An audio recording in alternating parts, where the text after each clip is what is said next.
Hey everyone, welcome to Disciple Dojo.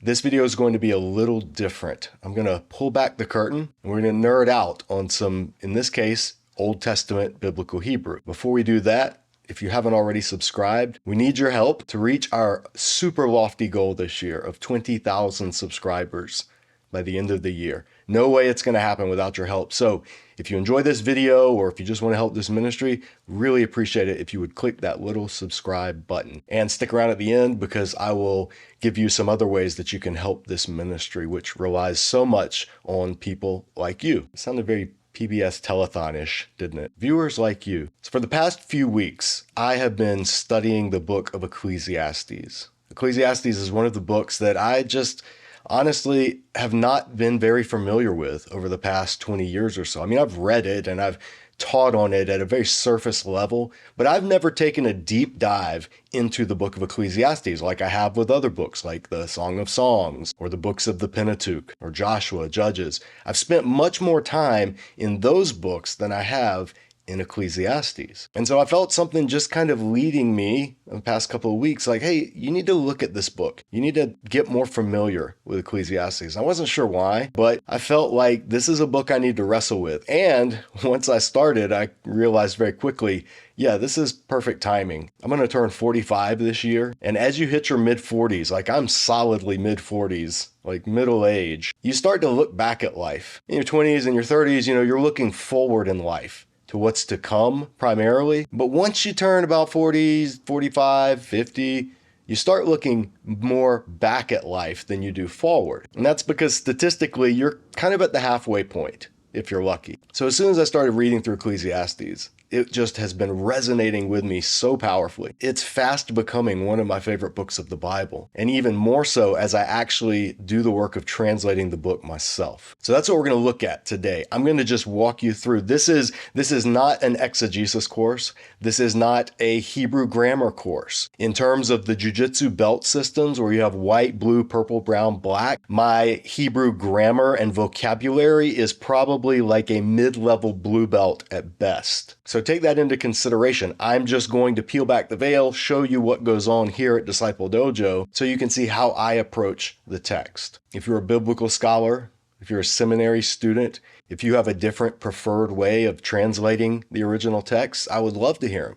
Share about it in the comments below. Let everybody else see how you do it. This is just one way, and it's certainly by no means the best way.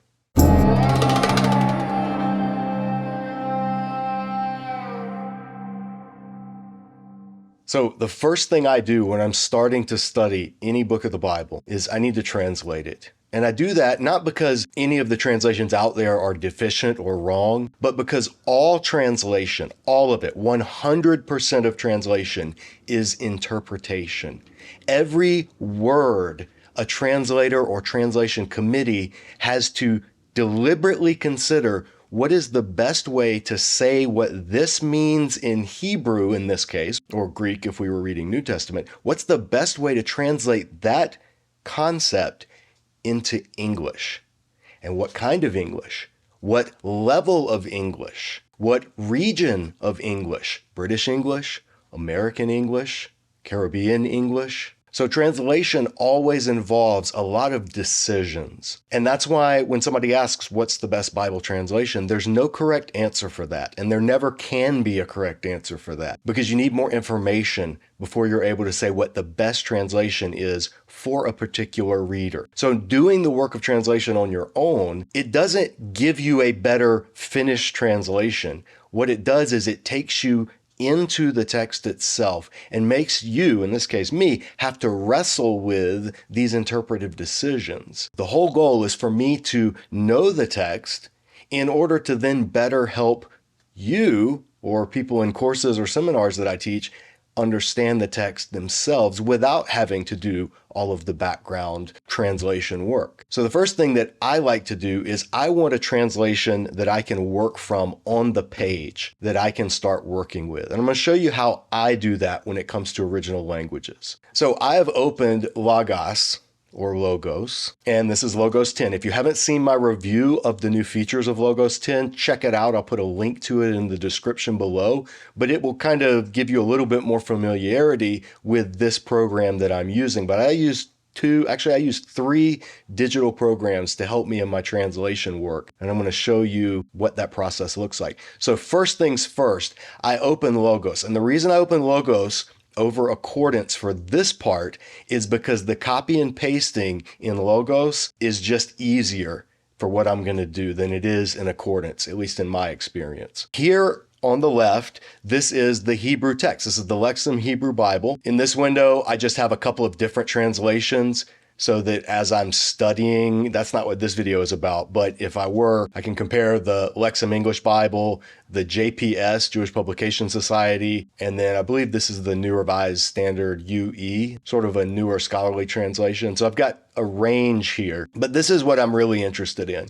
So I'm going to put my cursor up here. I'm going to drag down. So I am highlighting all of Ecclesiastes. Now, if it were a long book, if I were doing Genesis or Jeremiah or Psalms, I wouldn't try to do the whole book at once. But Ecclesiastes is only 12 chapters, so I can grab all of this. So now, this is all highlighted. I am going to Command C. I'm copying this into my computer's clipboard. Now, the next step, once I've got the text, I am going to open a blank Word document.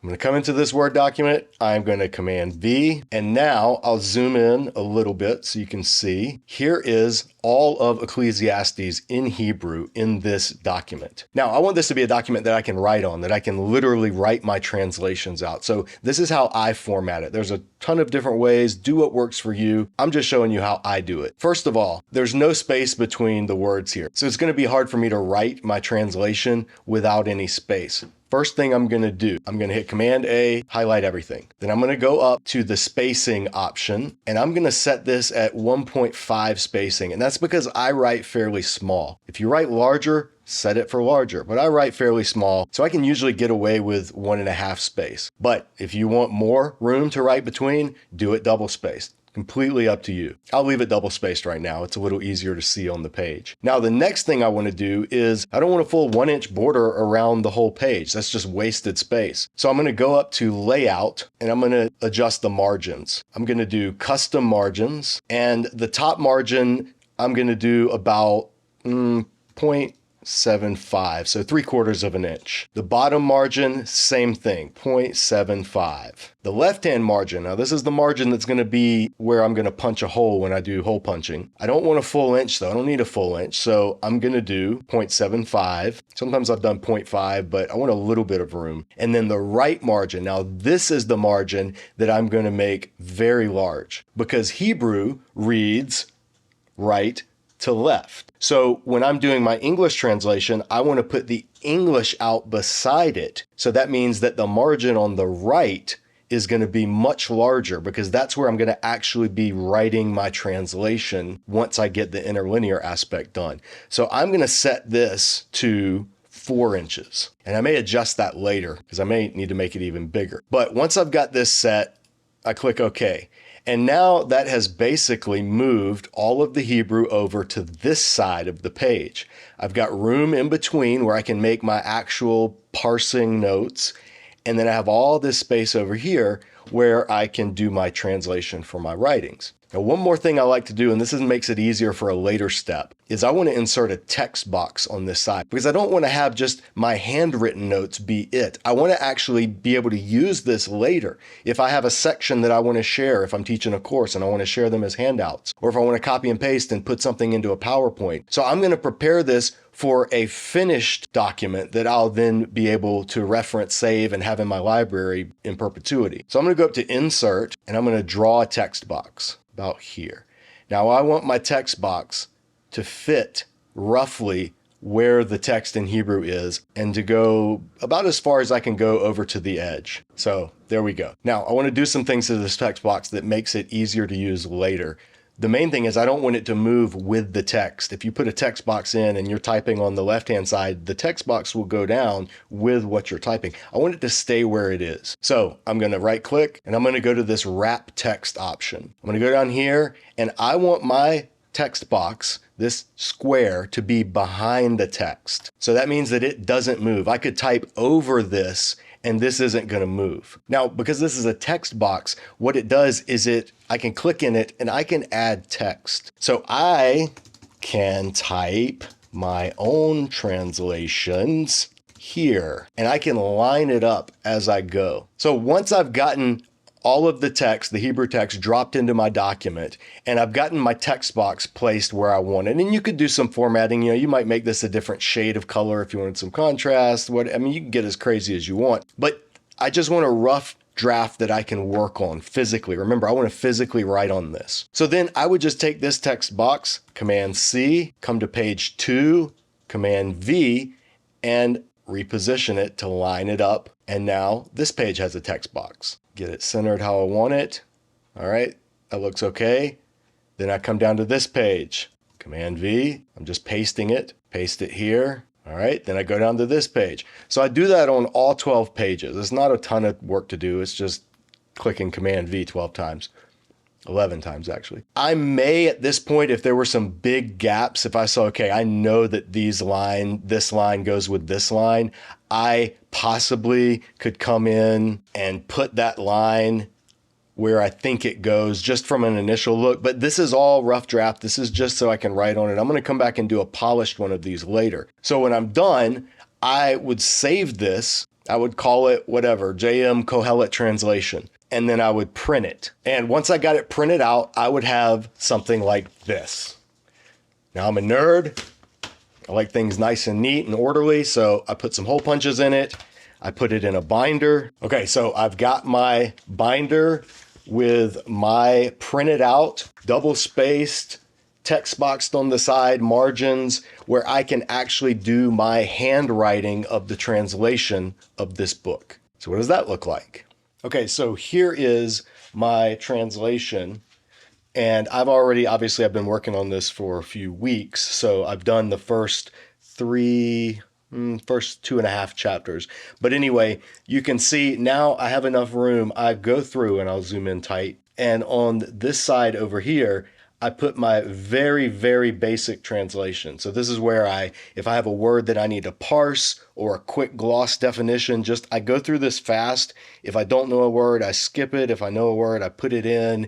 If I wonder about it, I may circle it or highlight it or something. So you can see down at the bottom down here, there's some question about this verse in particular. And then there was a lot of questions about this verse, chapter 1, verse 17, because there's some text critical issues involved in that. So this is where I kind of make my notes. On this side, then once I have a rough sense of what the translation's saying, then I try to write it out in rough parallel, keeping the line breaks where I think they are. All of this is being written in pencil because in translating, you're going to make all kinds of mistakes. You're going to have a word glossed one way, and then you look and you realize, oh, wait a minute, it actually means a different nuance of that word in this case. So you're going to have to do a lot of erasing. You're going to have to do a lot of moving things around. This is a very labor-intensive process. Each of these pages has taken maybe about a week or so. Now, I'm not working, 8 hours a day or anything, but just in with all of my other jobs and ministry stuff, I'm working on this as I go. But this is what it looks like for me. I go through and make a rough translation. Now, sometimes there will be passages that can be rendered in two different ways. So there's a question right here of should a verse read this way or should it read this way? Well, I put them in brackets and I put them both here, because I'll decide what to do with that later when I get into the actual study part of the process. And this is where I'm at right now. I'm around verse 15 of chapter 3. So I'll probably be working on this for most of the rest of the summer. Okay, so that's a little bit of how I actually go through and do my handwriting of the translation. Now, I can sight read very little Hebrew. I'm going to be honest. It's been 20 years, literally, since I've had any kind of language classes. I've tried to keep them up over the years by doing stuff like this. But if you're not dedicating, a couple of hours a week just to language study, and you're not being around other people who are studying the languages, it can be really hard to keep it up, especially when you're doing other stuff full time. So I do have to have help.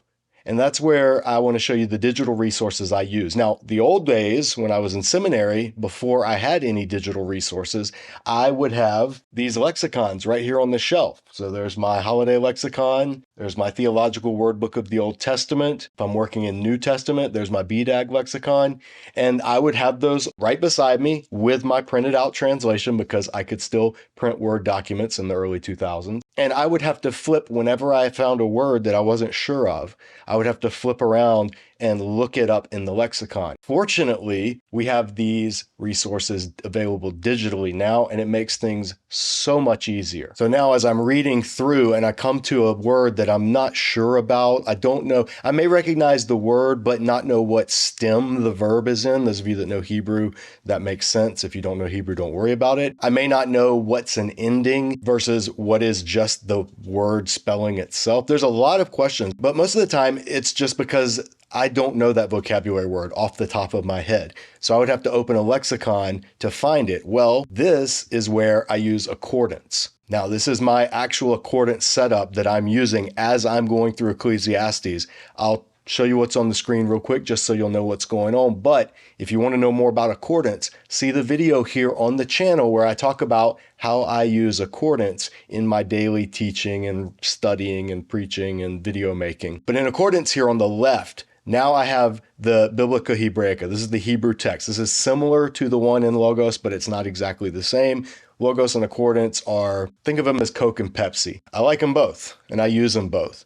So I have my Hebrew text here, and then displaying next to it, this is the Net Bible. And there's a reason that I have the Net Bible displayed. I'll get into that in a second. In this column here are my lexicons. So this is the Hebrew Aramaic lexicon of the Old Testament. This is the lexicon of the Septuagint. And this is the lexicon for the New Testament. Now, since Ecclesiastes, I'm focusing on Hebrew, I just have Hallett opened right now. But these other two matter, particularly the Septuagint lexicon, because sometimes you have to look to the Septuagint when you come across a verse that doesn't really make sense in Hebrew.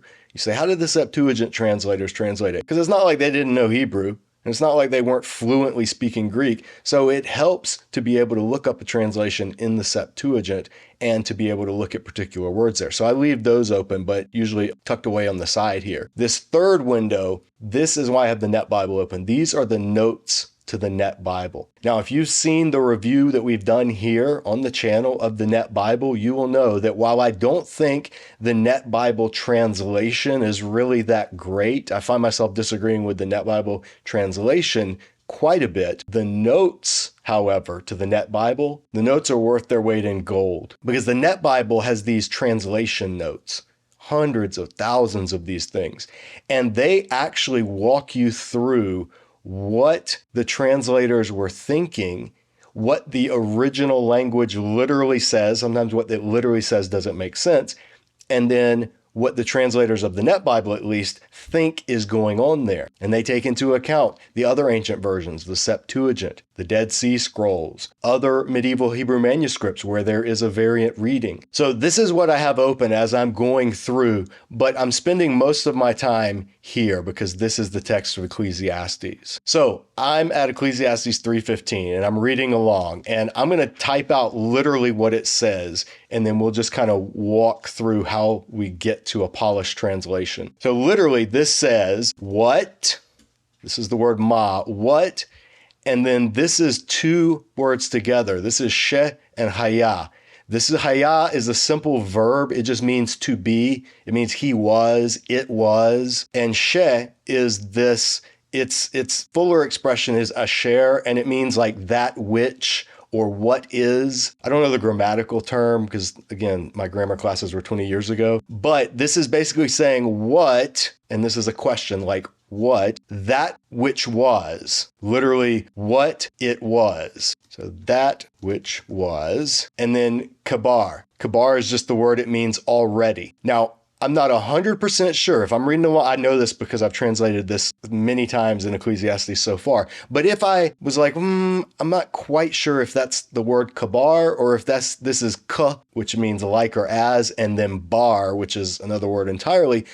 let me double check this. This is when I go over to accordance and I'm reading along. So ma, shehaya, and down at the bottom of the screen, down here, you can see on the screen, this part, this is the instant windows for accordance. It will parse the words that I hover over. And this is just faster and more responsive than Logos. That's why I use it for this particular aspect of translating. Logos is good. Logos can do this. I personally like the way Accordance does it better. So if I hover over this, see how it makes it into 2 words. It's telling me, yeah, this is a word. This is she, the particle.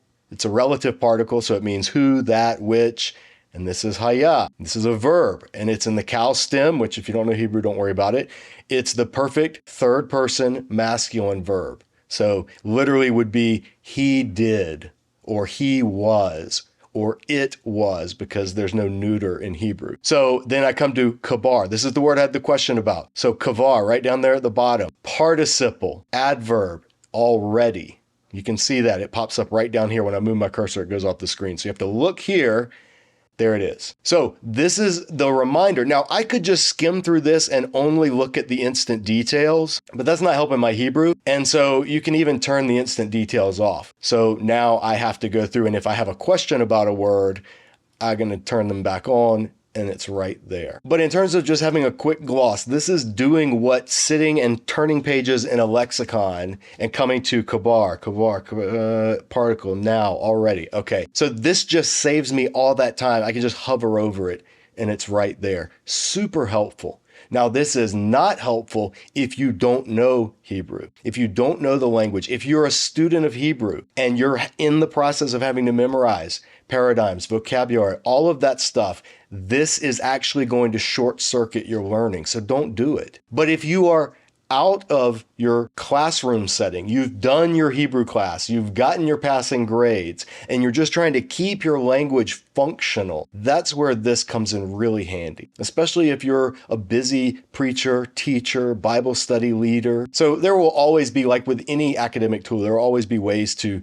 abuse them. But the way to use them, I think, is what I'm doing now, as a reminder, not as a crutch. So kabar, already, and then this word, who. Who is the word for he or it. It's a third person pronoun, singular. So he or it. I'm going to say it right now because there's no he in this passage so far. It, and then the next word, va'asher. This is, va is the Hebrew word for and, or it's just a conjunction. It can mean and, it can mean but, it can mean so, it can mean like a dozen different things, but it's just a way of linking 2 words together. So, and then this asher is the fuller version of she, and that which, or what, and then this word, this is I can tell, liyoth. So liyoth is the infinitive for haya. This word, haya, what was, this is the infinitive form. Infinitives are like to blank, to run, to write,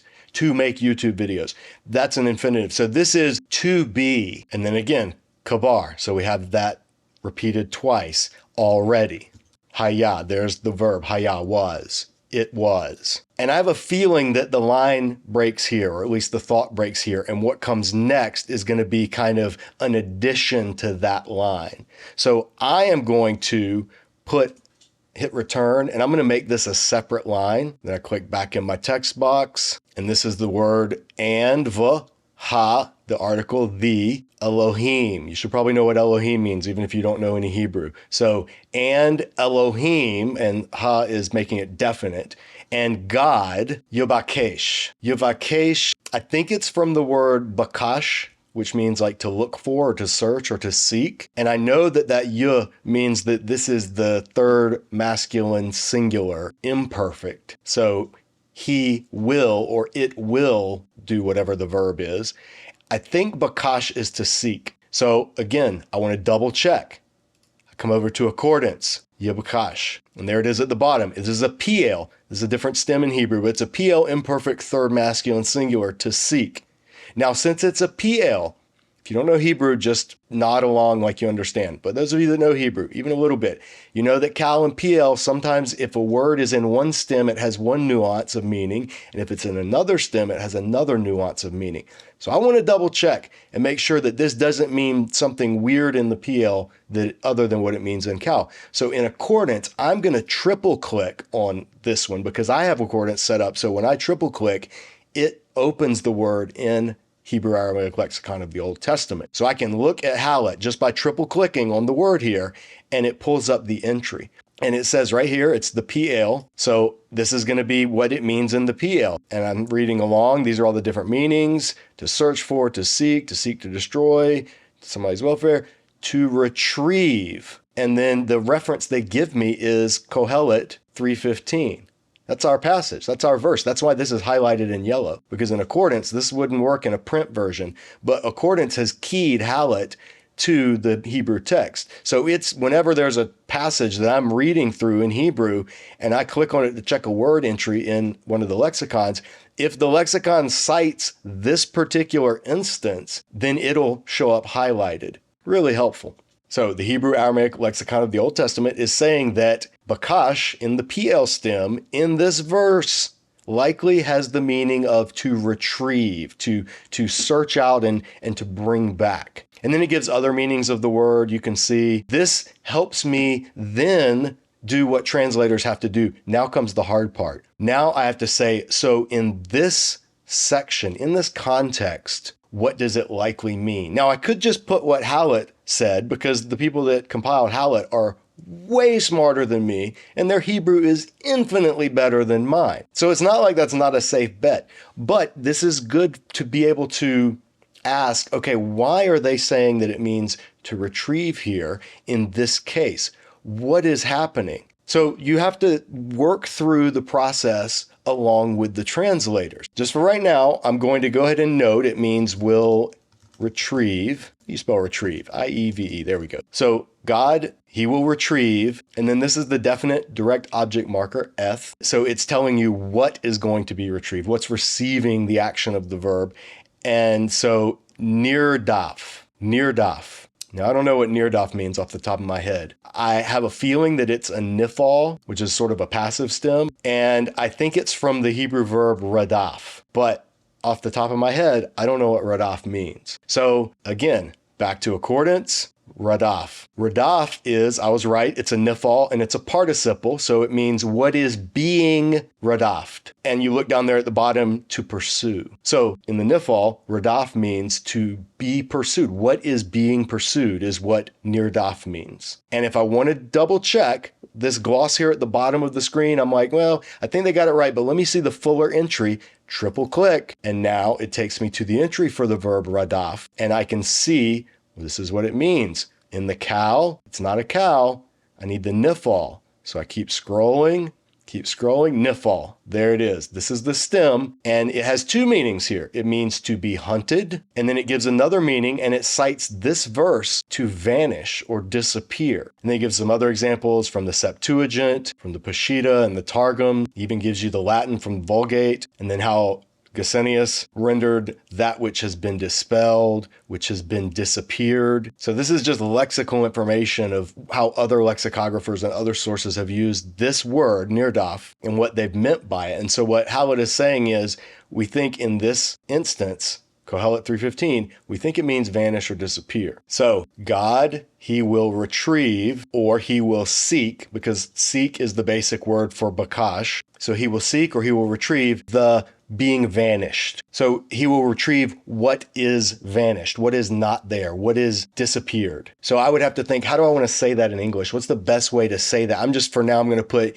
he retrieved what is vanished. And then that's the end of the verse. There's the self pasuk, the end of the verse in Hebrew. So I'm going to say new line. I'll hit return and I can keep going. I know that this is va'od. So yet, still, or and still. Ra'ithi, I saw. Tachat hashemesh. I know this phrase because it's been everywhere. Under the sun. And then makom hamishpat Shema. So then I would just keep doing this process. Now, the neat freak in me is not liking how these lines aren't lining up. So how do I get the lines? How did I get these lines to line up? Here's the trick. Super easy. I go in, I double space. I just hit return, return after each line. So that means that there's a line under here. I double click on it to select the whole line. Then I go up and I just make the font bigger. And then I double click on this one and I make that font bigger. And I double click on this one and I make that font bigger. And that's how I keep these nice and lined up right beside the Hebrew as I'm working. So now that I've done a rough translation of 3:15, let's read it. Okay. What which was already it, and that which to be already it was, and God will retrieve what is vanished. Now, that doesn't make a lot of sense in English. So we need to figure out what exactly this means. How would we say this in English? So what which was already. So that's basically saying that which already was. So this is a case where I would just switch the word order to make the English smoother. That which already was who, and who is the word for he or it.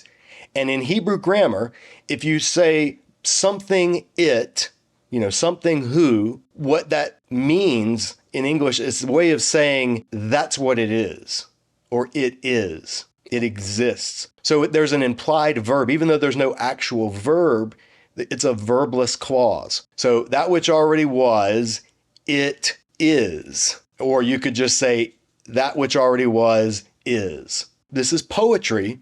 So we have to think how artistically, we don't want to just render it in like dull, straightforward English. That which already was, is, and that which to be already it was. So let's clean this up. V'asher, and that which, and what. V'asher, and what is to be. So we would just clean that up to what is to be really means what will be. So it's talking about the future. And what will be already, kabar, haya, it was. So, and what will be, already it was. So now we can see what's going on here. This line, what Kohelet is lamenting is that which already was, in other words, that it's already in the past, it's already come and gone, is. It's here again. This whole chapter is, remember, this chapter starts with the whole, there's a time for everything, a time to build, a time to tear down, a time for this, a time for that. So he's talking about this seemingly endless cycle in nature that never ends. And in the verse before it, he's been talking about everything that God does and how it lasts forever. And you can't add from it, or you can't diminish or subtract from it. And God did it so that people will fear him. And then he's revisiting that topic again. He's saying it in a slightly different way. That which already was, or what's happened in the past, is. In other words, it's just the cycle's repeating. And what will be, that which is going to be in the future, it already was. And this goes to the point that he's made in this whole book. There's nothing new under the sun. And then this line, and God will retrieve what is vanished. Or this could also be, as we saw, God will seek what is missing. So there's two ways. I'm going to leave this as it is right here to let me know you can render this in two different ways. And God will seek what is missing. Or God will retrieve what is vanished, or God will seek what is vanished, or God will retrieve what is missing. And this kind of ends this section. I know just from reading a little bit, he's going to now talk about issues of justice, because that's what this word mishpat means. So I know this is going to be a whole new thought. So I'm actually going to do another line, which will bump it to the next page. And I'm going to go in the text box, and I'm just going to delete this. So I'm going to copy and paste, Command C, put this here, Command V. I'm going to put this text box in place so it will line up with the next page. I'm going to remove this translation because I just copied that from the previous page. And now I have a new text box to start the next part of the translation. And still I saw under the sun, and then I can go on and work from there. So I've got this, and I think, okay, this is not bad, but I'm not 100% sure, and I don't know what this line, and God will seek retrieved what is missing or vanished. I'm not sure what that means. So this is when I'm going to turn to some professionals. So I'm going to go back into accordance. I'm on the verse here, Ecclesiastes 3:15. So let's see what the Net Bible notes have to say, because the Net Bible notes are really good. So the Net Bible renders 3:15 as, whatever exists now has already been, and whatever will be has already been. So that's pretty much what we were saying. For God will seek to do again what has occurred in the past. Now you see there's 3 notes clustered around here in 3:15, these 3 notes. So if you click on one of those notes, it's going to pull it up. Note 26, for God will seek to do again what has occurred in the past. So it says, note 26, the phrase to do again does not appear in the Hebrew text, but is supplied in the translation for clarity. So the Net Bible supplies this phrase. The translation is adding, because it's not in Hebrew, but it's implied in the way the Hebrew is phrased, to do again. So literally it just says, for God will seek what has, etc., etc. But they've added this phrase, God will seek to do again. So they're saying that the kind of seeking that this passage is talking about God doing is he's seeking to do again what has already been done. That's a contextual decision. Then there's a footnote 27, what has occurred in the past. Now we know that nirdaf doesn't mean occurred in the past. It means what is missing or what is vanished, or remember, whatever the Hallett entry, all of these different definitions that it gave. So we know it kind of means something like this. So why did they render it as what has occurred in the past? Well, you go over to the note. There's a long translation note here. So let's read it together. It says, translation note, TN, Hebrew, God will seek that which is driven away. So that's how they say literally nirdaf is that which is driven away, which is close to what we had, that which has vanished or that which has disappeared, which is being driven away. The meaning of Yivakesh eth hanirdaf is difficult to determine. Yivakesh is PL imperfect third person masculine singular, which we just saw, from bakash, to seek. And nirdaf is a nifal participle, third person masculine singular, from radaf, to drive away. And so they're getting that from the base definition of radaf, which means to pursue or follow after. And it has to do with being persecuted or pursued or driven. That's what it means in that sense. So they're taking it as what is being driven or being pursued. So it gives you that information right there. It says there are several options. So they're telling you, the Net Bible translators are saying, come to this note, come over to the translation note. Hey, reader, there are options here. So we're going to give you the options, and then we're going to tell you what we think is the best one. This is why the Net Bible notes are so good. So there's an option. God watches over the persecuted. And they say in that sense, the word seeks, yawakash, functions as metonymy of cause for effect.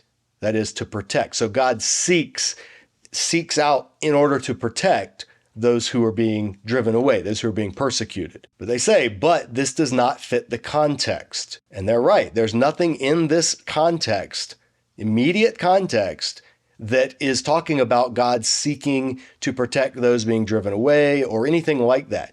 You could make a tangential argument that what's going to come next in terms of talking about the wicked and the righteous, possibly that this could be a bridge into that.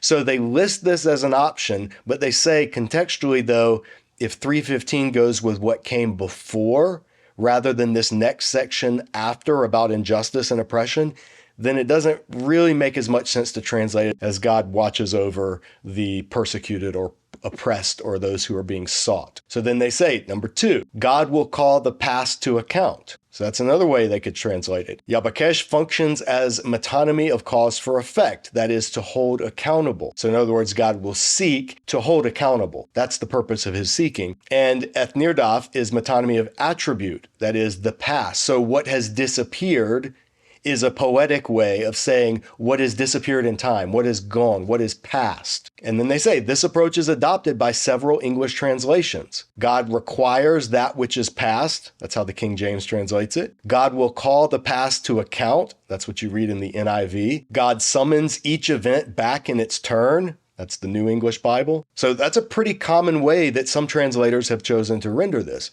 And then it gives a third option. God finds what has been lost. Yabakash functions as metonymy of cause for effect, that is to find, and et nirdaf refers to what has been lost. So, the New American Bible, God restores what would otherwise be displaced. That's where the NAB got their translation from. This is giving you the reasoning behind these different translations. It gives a fourth option. God repeats what has already occurred. So in this case, Yabakash functions as metonymy of effect, that is to repeat, And eth nirdaf is a metonymy, that which has occurred. And they say this fits the context and provides a tight parallel with the preceding line, that which has already been and that which will be has already been. This parallels God seeks to repeat that which has occurred in the past. And they go on to say this is the most popular approach among English versions. God restores that which has passed. That's the Douay-Rheims version. God seeks again that which has passed away, American Standard Version. God seeks what has passed by, the New American Standard. God seeks what has been driven away, the Revised Standard. God seeks out what has passed by, the Modern Language Bible. God seeks out what has gone by, the New Revised Standard Version. And God is ever bringing back what disappears, and that's Moffat's translation. And so then the final note of this verse, in the past, it says, translation note right here, the phrase in the past does not appear in the Hebrew text, but it's supplied in translation for clarity. So what Net is doing, the Net Bible translation, is giving you, here are the different ways different translations have handled it, and then the last one that they give is the one they think is the most likely based on context, grammar, syntax, all that stuff. So a lot of times, this is what translation consists of, is you look at a passage, you work out, okay, what is it literally saying? What is the Hebrew text actually saying? And sometimes there's a question, the Hebrew text doesn't make sense. And so that's when you need to look to the Septuagint and say, how did they handle it as well? And that's where I go back to Logos. So now I'm back in Logos. I have the Lexham Hebrew English Interlinear Septuagint. So I can look at what the Septuagint says, and then in parallel to it, I have Lexham English Septuagint, the translation. Or I could follow down at the bottom. You can see that flashing way down here at the bottom of your screen. That's kind of like what the Instant Details does in Accordance, but it's just not as comprehensive. And it's just easier to follow that when I'm using Accordance. But I don't have the Lexham Interlinear Septuagint in Accordance. I do have it in Logos, so that's why I'm using Logos. So the Septuagint says, to genomenon hede estin. So that which has already been, estin, is. So that which has already been is. Pretty literal for what the Hebrew says. And hosa, to genesthai, and that which or what genesthai will be. That's infinitive. So it's to be, like to be being. It's a very literal rendering of this Hebrew lahayoth. What is to be already geganon. That's a perfect. Has been. And then here's the line that we had a question about. Kai hatheas zetese, and God, he will seek. Zeteo means to seek out. It's a fairly literal translation of bakash. So they're sticking with word for word. And he will seek tan diochomenon. Diochomenon. So what is being sought or what is being pursued? So the Septuagint's taking this as, and God seeks out the thing that is pursued. So now let's check what some other translations have said. I have these open. Here's three. The Lexham English Bible. What is, it already was. What will be, it already is. For God will do what he has done. So Lexham English is taking all of this not as God seeks out the thing that is pursued, but that God will do what is vanished, what has already gone before. In other words, what he's already done, the past. The JPS, Jewish Publication Society, that which hath been long ago, and that which is to be hath already been, and God seeketh that which is pursued. So the JPS actually agrees with the Septuagint. The New Revised Standard, that which is already has been, that which is to be already is, and God seeks out what has gone by. So now if I really want to take a deep dive into all the different translations, I go back into Accordance and I take this reference, and I'm going to use a feature of Accordance that was very similar to what I miss about BibleWorks, which is it has what's called the text browser. And I'm going to search for this reference in the text browser. So now I can see in the text browser, make these a little bigger so you guys can see, I can look and say, okay, this is the Hebrew text, this is the Greek Septuagint. Now, New English Septuagint, which we just read, the King James. How does the King James say? And God requireth that which is past. What about the New King James? And God requires an account of what is past. So even between King James and New King James, there's a difference. What about the NIV? God will call the past to account. The NIV 2011, God will call the past to account. JPS, God seeks the pursued. What about the Revised Standard Version? God seeks what has been driven away. New Revised Standard, God seeks out what has gone by. What about the ESV? God seeks what has been driven away. So the ESV actually went with the old RSV over the NRSV. What about the Christian Standard Bible, CSB? God seeks justice for the persecuted. And there's a footnote there. If you click on it, it says literally, God seeks what is pursued. American Standard Version, God seeketh again that which is passed by. The New American Standard, God seeks what is passed by. The Legacy Standard, yet God seeks what is pursued. We have the Net Bible that we already looked at. God will seek to do again what has occurred in the past. The New Living Translation, because God makes the same things happen over and over again. The Common English Bible, and God looks after what is driven away. In the New Jerusalem Bible, God seeks out anyone who is persecuted. And because I don't have it in either my Logos or Coordinates library, I want to see what the Koran Tanakh English translation by Jonathan Sacks says. And it says, that which has been is already here, and that which will be has already been, and God is seeking after the pursued. So jumping back to my translation that I'm working through, this phrase, and God will seek the pursued or the vanished or what is past, I've got options. And the different translations present it with different options. And so when I'm teaching on this passage, I can say the basic meaning is God will seek or retrieve or possibly look after what is missing, vanished, or pursued. I can add that nuance that I may not have originally considered when I was first doing my rough translation. I've been doing this for a couple of weeks now, and eventually I will have a completed, when I'm done with this, a completed bilinear. Interlinear is where it's English is between the lines of the original. I just call this bilinear because one's on this side, one's on that side. But I will have the book of Ecclesiastes, Kohelet, which means the assembler or the teacher, and the Septuagint is where we get the title Ecclesiastes. So I will have the Hebrew text and a rough English overly literal translation. I'm not trying to make something that I'm going to sell in Christian bookstores or give for people to use for devotional reading. This is a teaching translation. This is an explaining translation. This is what I will be able to print out and give to people if I'm teaching a seminar on Ecclesiastes. Or if I'm doing a PowerPoint presentation and I want to present a verse, then I can grab this and drop it into a PowerPoint and the work will already have been done. So only after I've done this translating of a chapter, let's say maybe I don't want to wait until I translate the whole book, but once I finish chapter 1, which is what this first page is, then I might say, okay, I've done chapter 1. Now let me just read through this. Let me read through this a couple of times. I've put space breaks in here. I've kind of got it divided up, at least where I can see what's going on with it. So after I've done the translation work and I come to either a chapter or a passage and I want to dig deeper, I want to see what others who have done a lot more work in Ecclesiastes than I ever will have said about it, that's when I go to the commentaries. So in Logos, I can open up the Word Biblical Commentary on Ecclesiastes, and this is the note on 3:15. It says the phrase, the one pursued, is problematic, and then it gives some grammatical reasons why. And after working through the grammar, it says it seems best to recognize the similarity to 3:15a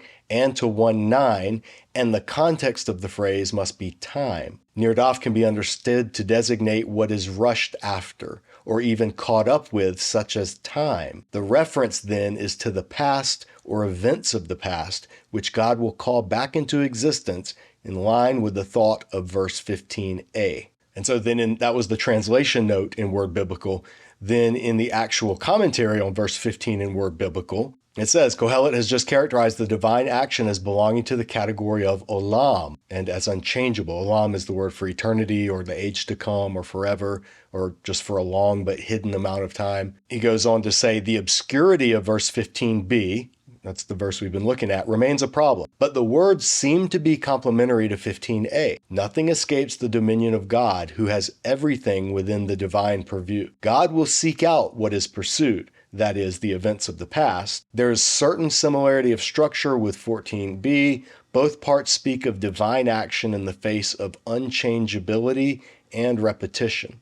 Now, this is Word Biblical. This is just one commentator. So I may want to say, well, what about some of the other people that have written on it? What about Dwayne Garrett and Tremper Longman? Well, I have their works in accordance. So I could go to Tremper Longman's, open it up, and let's see what Tremper Longman has to say. I'll make it a little bigger. This verse, which concludes the section that began the chapter, so he's taking it as the end of the first section of the chapter rather than going with the next part, emphasizes the thought of the previous verse. What God does lasts forever and nothing can alter it. In brief, the verse states that nothing new ever happens or ever will happen. God just repeats himself through time, and humans cannot make things better. Then he interacts with how a couple of other translators have rendered the verse and their interpretations. And he goes on to say, in any case, Kohelet's point in this verse is that past, present, future, there's nothing new under the sun. Kohelet sees God behind this monotonous situation. The present translation, this is Tremper Longman's translation, God makes the same things happen over and over again, is a rather idiomatic treatment of what may more literally be taken as God seeks what is sought or pursued. And then he gives his grammatical argument. The finite verb of the sentence, yabakesh, and the nifal participle, that's et nirdaf, that serves as the direct object, derive from roots that are near synonyms. And he says, see how they're used in Psalm 34:15. The likely meaning of the phrase is, as Jarek puts it, that's another scholar, God keeps on seeking what he has sought before. The next question to ask, what is God seeking? And then he gives some answers. Crenshaw has listed 4 options: the persecuted, the events of the past, the same, what God sought previously. And he points out that most of the versions, with the exception of the Vulgate, opted for the first possibility. In other words, most versions have God seeking out the persecuted. God seeks the persecuted, the poor, the downtrodden. This approach, which understands the nifal participle as a reference to those who are sought by their enemies, is not convincing. So Longman's saying, I don't agree with that. He says the Vulgate translates it as God repeats what has passed away. And in other words of Kohelet elsewhere in the text, there's nothing new under the sun, thanks to God and the way he runs the world. So he is making his argument for how the verse should be translated. I want to know, what does Dwayne Garrett say? Because he's written on it in the New American Commentary series. Now, Dwayne Garrett breaks up 315 into 315a and then 315c. He puts with the next section. So I'll make this a little bigger so you can see. Garrett just has 315a as concluding that first section of the chapter. And then the phrase, and God will call the past to account, he puts with the next section, which is about justice and injustice and God ultimately being the only one who can bring some things to light. And so the first part of the verse he has up here. No one can alter the fundamental nature of the world. The idea of the changelessness of the world provides a transition between this section on time and the following on oppression. That too is an unchanging fact of human existence. Verse 15c, although formerly part of this paragraph, proleptically prepares the reader for the subject of the next section, oppression. It should therefore be regarded as part of the following paragraph for purpose of interpretation. And so then he goes on and gives the next section about injustice, and then he comments what he thinks it means. The meaning of this line, 15c, is much debated, as we've seen by now. The central problem is the meaning of radaf, RDP, that's the root, in the nifal stem. In the cow stem, it always means to pursue or chase, and thus to persecute. It occurs in the nifal only here and in Lamentations 5:5, where it describes persecution or oppression. Translators assume that the natural meaning, God seeks the persecuted, is out of place in the context of this section, Ecclesiastes 9 through 15, and render it as that which has passed by or something similar. The NIV, rendering the past, also follows this approach. This and other such translations, however, neither accurately render the Hebrew nor make theological sense. The line is best understood as meaning God seeks justice for the persecuted. But he goes on to note, the translation, God seeks justice for the persecuted, appears strange in a discussion of the brevity of human life and the timelessness of God. That's the objection that Longman and others commentators have said. Yeah, it doesn't make sense contextually. So Garrett says, this problem is solved by linking verse 15c to 16 and 17. In other words, by taking verse 15c and making it go with the next section where it does fit, not the previous section, which is all about the changing of seasons and the flow of time and how it all seems meaningless. So he links it to what comes after, verses 16 and 17, a discussion of corruption and oppression. But he does go on to say this solution looks impossible since the opening words of verse 16, and I saw something else, clearly begin a new paragraph. So what Garrett is saying is that this clearly begins a new paragraph. So how can this line of this last section go with this section rather than going with this section? That's what the debate is about on this verse among scholars. So how does Garrett handle this? Well, he says, the teacher, however, often gives a short proleptic summary of a topic he's about to discuss or conclusion that he'll reach before he actually begins a detailed discourse. Sometimes, as here, so he's saying this is one of those cases, when he's about to move on to a new paragraph with a new topic, the teacher introduces the new topic at the end of the paragraph before the new one. The proleptic line serves as a transition. This means that while the paragraph division of the present text is at the end of verse 15, we must treat verse 15c as part of the following paragraph. In addition, the transition from a discussion of time to a statement on oppression is not as abrupt as it may appear. The teacher has just asserted that people are creatures of time and that the best they can do is find happiness and contentment in the gifts of God.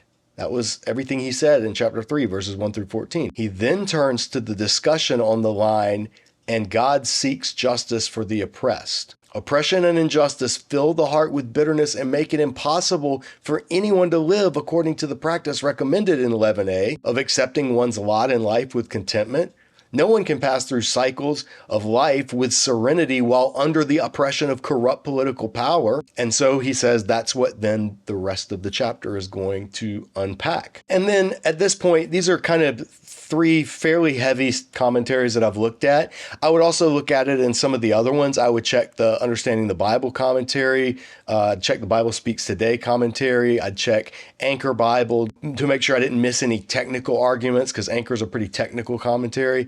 I would check the Zondervan Bible background commentary and see, is there any cultural background that would make sense of this chapter? I'd look at what Keel and Delitzsch had said, maybe the Asbury Bible commentary. I'm Methodist, Wesleyan, so I would look at Adam Clark. And then in Logos, I would also, because I don't have this in accordance, in Logos, I would look at what are some journal articles that may have touched on these things. I would look at the Teach the Text series on Ecclesiastes by Curtis, because I don't have that set in accordance, but I do have it here in Logos. And I would also check Hard Sayings of the Bible to see if there's anything that Kaiser and others have noted on this particular passage. And if there were, it would appear here. There's not. So then after having surveyed what the different views, the different approaches, different interpreters, and different translations say, then I would come back to my translation and I would make any notes that I needed to. If there were variant readings, if there were words that were of particular importance, I might highlight, okay, this Nirdaf, there's some confusion on this word, so I need to highlight this. So I could choose to highlight it, like really highlight it, or I'll just do this muted gray.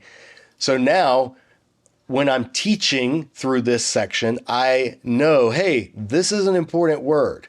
And that will tell me to come over here and note that there are different ways that interpreters have rendered this word. And so then when I get to the end of that process, and I've done that for the whole book, then once again, I'd print out the completed I'd save a copy, obviously, so I have it in my library, but then I would print out a copy and I would put it in this binder with my handwritten Ecclesiastes notes. This would then go on the shelf as my Ecclesiastes notebook. And if I were teaching or speaking or someone ever asked me a question about it, I would have this resource here, and I'd also have digitally in my Dropbox account. So multiply this by every verse in the book. Well, not every verse, because some of the verses are pretty easy to translate and there really aren't that many questions about them. But 3:15 was a verse that has some issues of interpretation where interpreters are divided on it. The benefit is, having done this work, I'm not at the mercy of picking a particular translation and just going with it. You know, like I can look at the different translations And I can say, okay, the NRSV says this, the Net says this, the NIV says this, King James says this. And I don't just have to go, well, which one do I like? Because I've done the work, I can say, okay, here's why these translations went with this one. And here's why this translation went with this one. Here's what scholars who take this view think. Here's what scholars who take this view think. If I get to a point where I feel confident on coming down on one of those particular views, I would do that. But I've done the background work to be able to know the lay of the land and to be able to evaluate, at least to a better degree than I was before, the different translations that are out there as I work through this book and trying to figure out what is God saying through this text. There'll never be full agreement. There will always be issues where interpreters differ.